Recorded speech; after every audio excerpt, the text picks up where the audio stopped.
Olá, turminha! Vamos para mais uma aula? Então vem comigo. Hoje nós vamos estar falando sobre o seu conteúdo de História. A formação do Brasil. Acompanhe comigo pela página 78 e 79.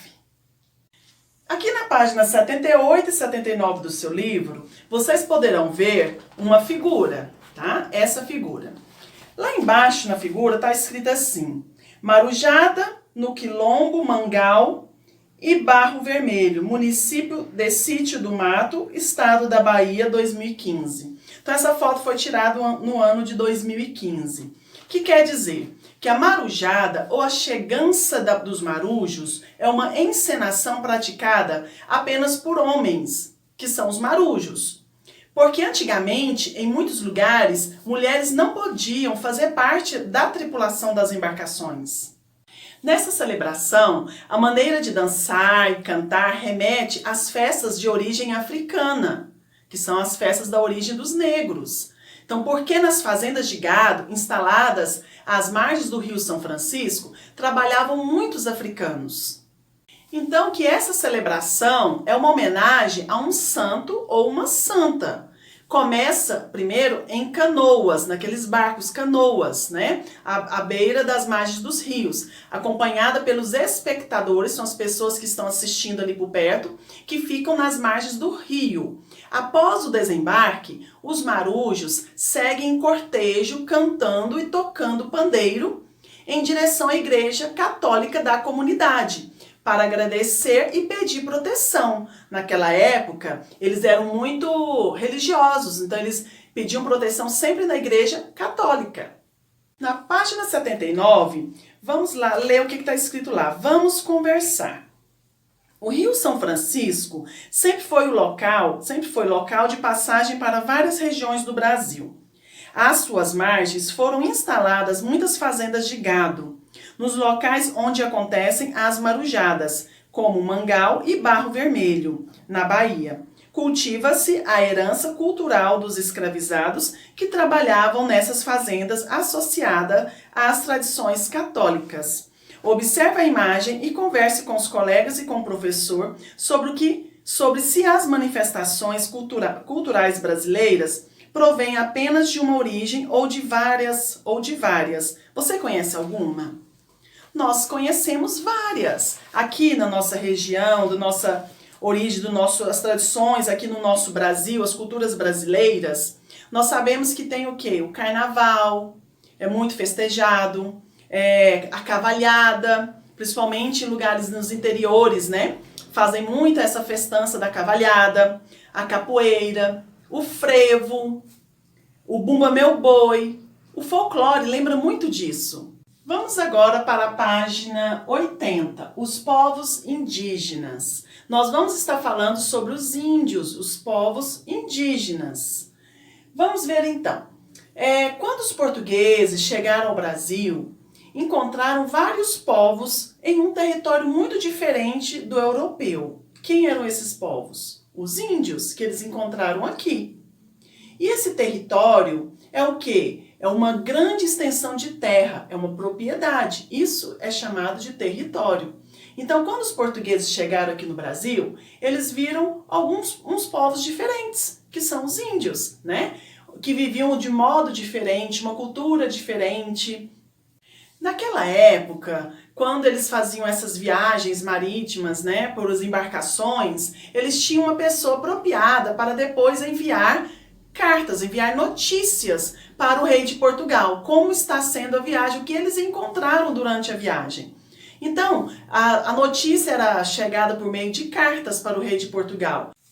Nesse relato, enviados, né, que é a carta a Portugal, os viajantes descreviam as paisagens do Brasil como exóticas. O que quer dizer exóticas ou exóticos, né? Que não é nativo do lugar, uma paisagem diferente, estranha. Por quê? É tudo diferente daquilo que eles já tinham o costume de ver na Europa. Então eles viram algo diferente e chamaram a atenção desse povo europeu, né?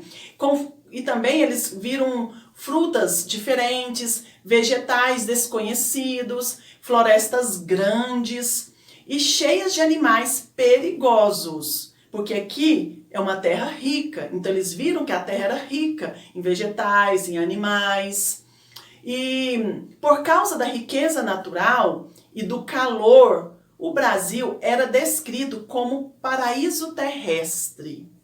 Paraíso terrestre é porque eles encontraram muitas matas, animais, vegetais e muita água em abundância, né? Muito rio. Os índios tinham hábitos diferentes do modo europeu, do povo europeu, né? Exemplo, como não usar roupas. Os índios não usavam roupas naquela época, né? Tinha outra crença diferente da deles. Eles confiavam em um ser religioso, diferente do europeu. Viviam da caça, da pesca e da agricultura de subsistência, que quer dizer que eles plantavam para comer. Então eles plantavam para eles mesmos aproveitar daquilo que eles plantavam. Comparando com os índios de antigamente com os índios de hoje, nós vimos que antigamente eles não usavam roupas. Já hoje os índios têm uma forma de viver diferente, já usam roupas, né? E tem uma forma de agir, de viver diferente do povo antigamente, do povo indígena antigo. Os portugueses viram que era tudo diferente do que eles estavam acostumados.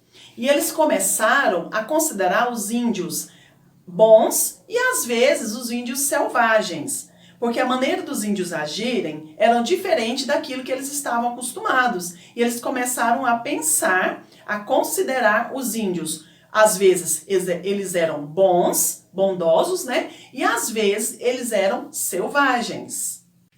Então, voltando lá nas notícias, nas cartas que eu passei para vocês, que quando eles enviavam para o rei de Portugal, o que estava acontecendo durante a viagem, o que eles encontraram nessa terra tão rica, né? Que é o nosso Brasil, que é a terra onde viviam os índios. Então, a forma que os viajantes portugueses relatavam essa viagem foram usados por muitos artistas para produzir obras de artes e cartas marítimas que circularam, né, por muitos anos na Europa e reproduziam uma visão muitas vezes fantasiosas do Brasil e dos indígenas. Da forma que eles falavam, eles fantasiavam aquilo e começaram a fazer desenhos, né, em forma de escultura, começaram a fazer cartas marítimas, falando sobre como é a vida, como eram os índios, a forma dos índios ser, agir aqui na terra deles. Observe bem agora essas figuras, essas duas imagens que tem na sua página 80, falando sobre como é a imagem do que os artistas fantasiavam sobre como eram os índios, como foi que a tripulação de Portugal chegou nessa terra. Nessas duas imagens remetem muito isso, vai falar muito sobre isso, da explicação para que você possa entender melhor do que foi acontecido. Acompanhe comigo agora pela página 81. Lá vamos estar fazendo as atividades do seu livro. Então, primeiro, quando eu terminar de ler a pergunta, eu gostaria que vocês dessem uma pausa no vídeo, respondessem e depois vocês apertem o play e volte a corrigir as questões, ok? Vamos fazer assim? Só assim você poderá aprender melhor sobre tudo que nós falamos nesse vídeo, sobre essa história, tá bom? Então, vamos lá. Número 1.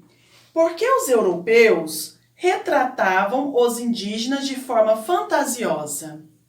Dá uma pausa? Pronto? Ok, agora dá um play. Deu? Então vamos lá para a resposta. Por quê? Porque tinham como referência a Europa e seus costumes para representar as demais culturas. Número 2. Observe o mapa feito em 1519 para responder as questões.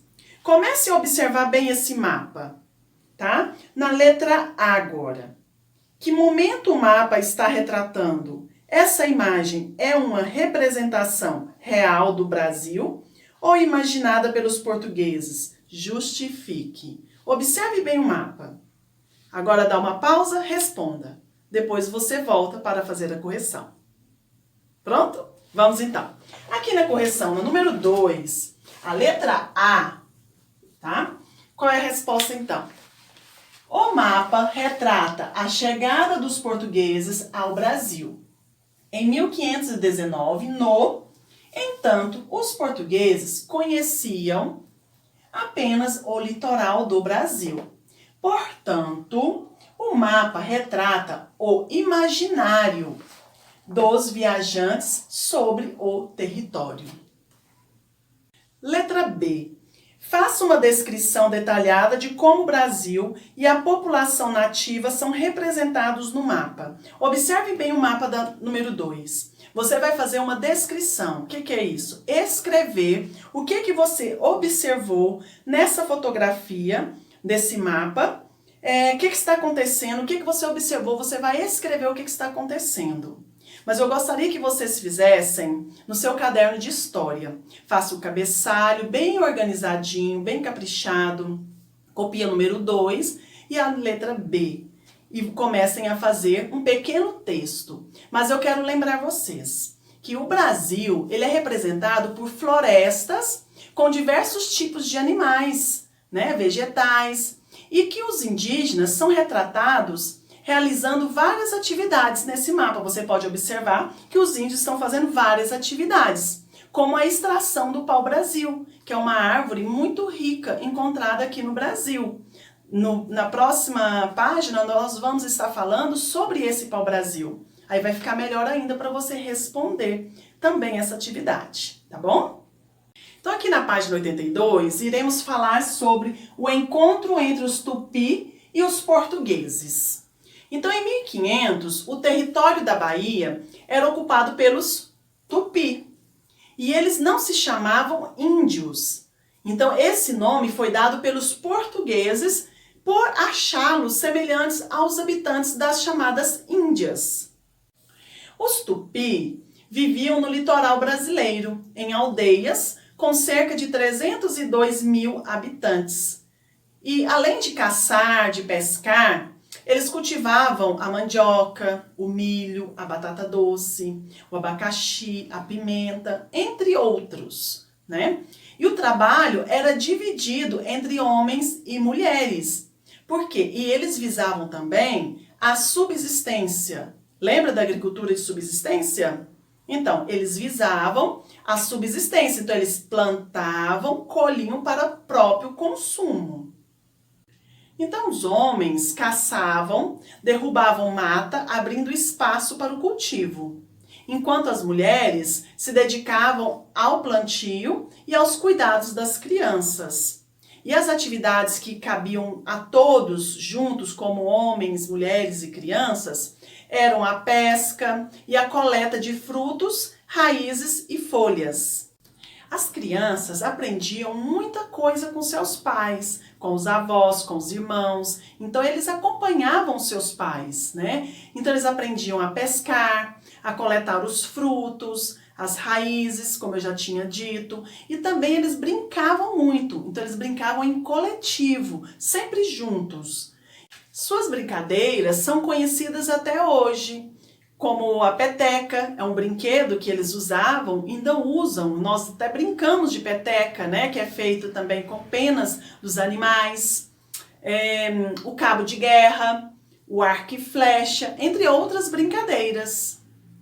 Eles tomavam muito banho de rio. Era o costume dos índios, porque havia muitos rios encontrados ali, muito próximos, né? Às aldeias deles. E por conta do calor, né? Não havia necessidade de ter vestimentas, roupas. Não havia necessidade. E também para protegê-los do frio. Não precisava de roupas para protegê-los do frio, porque eles já eram acostumados a viver dessa forma. E também eles pintavam o corpo. Vocês já viram aquelas pinturas no corpo dos índios? Então, eles pintavam com uma tinta extraída do fruto como urucum e o genipapo, porque esse fruto ele tem uma cor bem forte que ao encontrar na sua pele fica mais difícil de tirar. Com o tempo ele vai desaparecendo, claro, mas eles usam essa tinta esse urucum ou genipapo para poder pintar os seus corpos, né? Que é uma tradição deles mesmo, são os costumes deles. E eles usavam colares, brincos, pulseiras feitas de sementes e penas de aves. Então eles aproveitavam tudo que tinham da natureza, até para fazer os adornos, né? Para ficar, eles se sentiam mais bonitos aquilo, usando os colares que eles mesmos faziam, os brincos, né? Com essas sementes, desses frutos que eles tiravam da mata, né? Da vegetação, e penas de aves. Além dos tupi, outros povos como o Guarani, o Botocudo, Caigangue e Tupinambá também viviam no litoral brasileiro. Quando os portugueses chegaram, houve um estranhamento entre esses povos, os tupi. Então, como não conheciam o território, no princípio os portugueses tiveram de se adaptar aos costumes dos tupis. Tudo que os tupis faziam, eles começaram a se adaptar para poder conviver melhor ali entre eles. Até a alimentação que eles não eram acostumados a comer, os europeus, eles começaram a comer também essa alimentação dos tupis, né? Então eram totalmente diferentes do que eles viviam, que eles tinham convívio. No começo, os portugueses, então, eles precisavam adaptar esses costumes indígenas, né, para sobreviver no meio dos tupis. E com o passar do tempo, eles passaram a trazer alimentos e utensílios e transmitir alguns dos seus costumes aos indígenas. Então eles começaram a trazer os alimentos lá da Europa, que são diferentes, os costumes, os utensílios como garfo, colher ou outros objetos, né, que nós sabemos que existem, e começaram a transmitir todo esse conhecimento aos indígenas. Eles fizeram alianças, começaram a se unir em busca de segurança, alimentação e facilidades para extrair o pau-brasil. Sabemos que os europeus tinham visão de que a árvore do pau-brasil ia dar muito lucro para eles. O pau-brasil era derrubado pelos indígenas e trocados por tecidos, facas e outros objetos. Mas eles se recusavam a cortar grandes quantidades da árvore, pois não entendiam a necessidade do lucro dos europeus. Sabemos que os europeus só visavam o lucro, eles só viam o lucro nessa árvore pau-brasil, porque essa árvore encontrada aqui no Brasil é uma árvore diferente, que também tinha nela uma tinta, ao cortar saiu uma tinta vermelha, e essa tinta eles poderiam usar para pintar tecidos. A árvore poderia cortar para fazer móveis, vários outros utensílios. Então eles viram que essa árvore, ela só daria o quê? Muitos lucros para eles, né? Eles iam vender e ganhar bastante dinheiro. Só que os índios não gostavam dessa conclusão deles. Não queriam isso, porque a árvore era deles, no território dos índios, né? Então, a árvore era nesse território dos tupi. Então, eles começaram o quê? A aprisionar os indígenas e explorar sua mão de obra escravizando. Aí começou a escravização, né? Eles começaram a escravizar esses índios, porque eles não concordavam na exploração dessa árvore, que tinham que extrair, cortá-la para eles. Eles queriam lucro totalmente para eles, e é errado. Então, eles começaram o quê? A escravizar esses índios, esses povos indígenas, explorando a sua mão de obra. Os portugueses intensificaram a colonização e começaram a impor o seu modo de vida aos indígenas. O pau-brasil era muito valorizado na Europa. Além do uso da madeira para fazer móveis, instrumentos musicais, dela se extraía também uma tinta usada para escrever e tingir os tecidos. O pau-brasil foi uma das principais fontes de renda para os portugueses. Hoje, ela se encontra protegida por lei e não pode ser cortada das florestas. Olha agora, nessa árvore aí da página 82, essa é a árvore do pau-brasil, tá? Então, ali para vocês verem, a árvore do pau-brasil localizada em praça do município de São Paulo, estado de São Paulo, em 2017. Se vocês ainda não viram uma árvore do pau-brasil, está aí a figura para vocês terem uma base como é a árvore do pau-brasil. Vamos para atividades do seu livro, aqui na página 83. Número 3. Como eram os hábitos dos tupi? Agora dá uma pausa no vídeo, responda e depois você volta para corrigir. Pronto? Vamos voltar para corrigir? Então tá. Como eram os hábitos dos tupi? Então qual é a resposta? Eles praticavam a agricultura de subsistência, vivendo da caça, da pesca e do cultivo de frutos e vegetais. Viviam em aldeias e dormiam em redes e esteiras. Número 4. Explique por que os portugueses precisaram se adaptar aos costumes indígenas. Dá uma pausa no vídeo. Pronto? Responderam? Então agora volta aqui comigo. Como eles não conheciam o território, precisaram se adaptar para ter segurança, alimentar-se e conseguir praticar o comércio de pau-brasil. Número 5. Observe a imagem e elabore um pequeno texto sobre as diferenças e as semelhanças entre seu modo de vida e o modo de vida de crianças indígenas. Vocês estão vendo aí nessa página 83, na número 5, tem algumas linhas. Nessas linhas você irá escrever um pequeno texto falando do seu modo de vida e o modo de vida das crianças indígenas. Vamos pensar. Tudo aquilo que a professora acabou de explicar para vocês, de ensinar para vocês como era o modo de vida dos índios. Lembra na parte que eu falei, o modo de vida das crianças também? Elas também ajudavam. Ajudavam em quê? Na colheita. Ajudavam o que mais? Na pesca, no plantio. Então, crianças, vamos lá, começam a colocar em prática, colocando as semelhanças e as diferenças entre o seu modo de vida, como você vive, como você poderá falar como que você está estudando, como o modo de vida das crianças indígenas. Qualquer dúvida também, vocês poderão fazer pesquisas na internet para verificar como é totalmente o modo de vida dessas crianças também. Foi legal nosso conteúdo, não foi? Então, tchau, tchau, até a próxima!